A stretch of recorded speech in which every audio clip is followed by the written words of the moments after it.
प्रभु। कहिए जयदेव कि आप क्या समाचार लाए हैं? वो अकम्पासुर राक्षस राधा देवी को मुक्त करने से मना कर रहा है। वो राधा देवी से विवाह करना चाहता है। प्रभु, हमें कुछ करना चाहिए। हाँ जयदेव, किंतु जिस वाटिका में राधा को बंधक बनाया गया है वो तो समुद्र के मारिया टापू में स्थित है और वहाँ सेना के साथ पहुँचना अत्यंत कठिन है। प्रभु, अब हमें नहीं रुकना चाहिए। हमें कोई योजना बनानी होगी। दाऊ, दाऊ कहाँ है? दाऊ, कहाँ है दाऊ?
जाने दाऊ कहाँ चले गए, कहीं दिख ही नहीं रहे।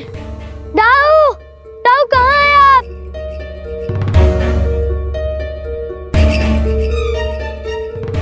दाऊ कहाँ है आप? दाऊ, दाऊ,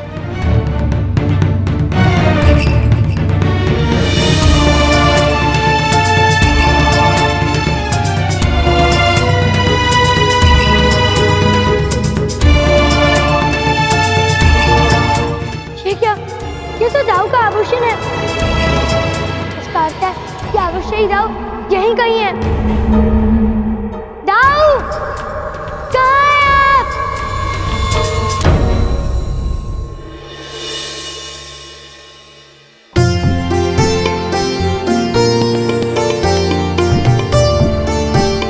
राधा, क्या बात है?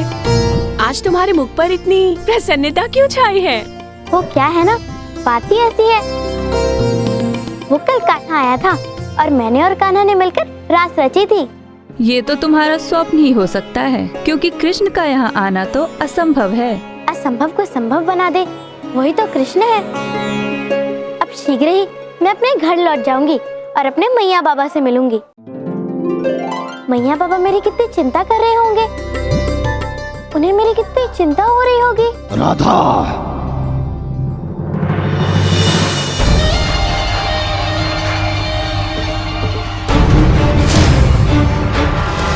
राधा, मेरा आधा कार्य तो समाप्त हो चुका है।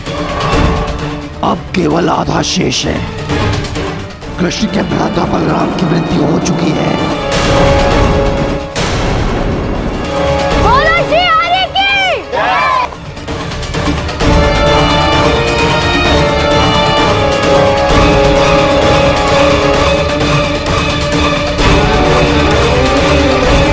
अब कृष्ण मारा जाएगा।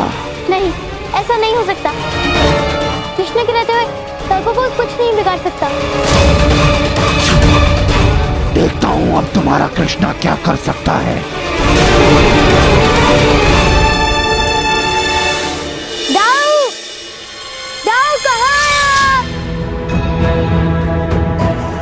अब हम बलराम को कैसे ढूंढेंगे प्रभु? हमें दाऊ का आभूषण यहीं से मिला था। इसका अर्थ है आपके दाव यहीं से ही लुप्त हुए हैं।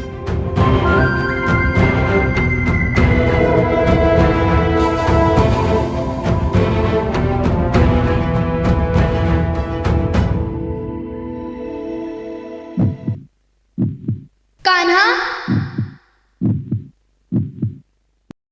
वो अवश्य यहीं कहीं है। किंतु प्रभु कहाँ? बहुत समय पूर्व बाबा ने हमें सिखाया था कि सबको अपनी शक्ति एकत्रित करनी होती है और इसके लिए हमें अपने शक्ति स्थल की सहायता लेनी चाहिए। हे जलदेव, आपसे ही हमारा जीवन है और अब आप ही मुझे मेरे बिछड़े हुए भ्राता बलराम से मिलवा सकते हैं।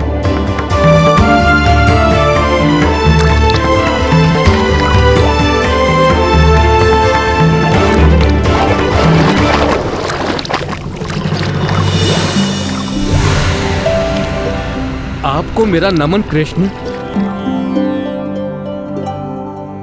बलराम इसी नदी के तल में हैं।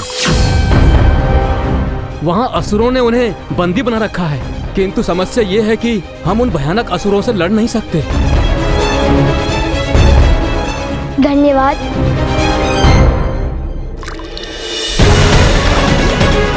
हमें दाऊ को असुरों से मुक्त करवाना होगा।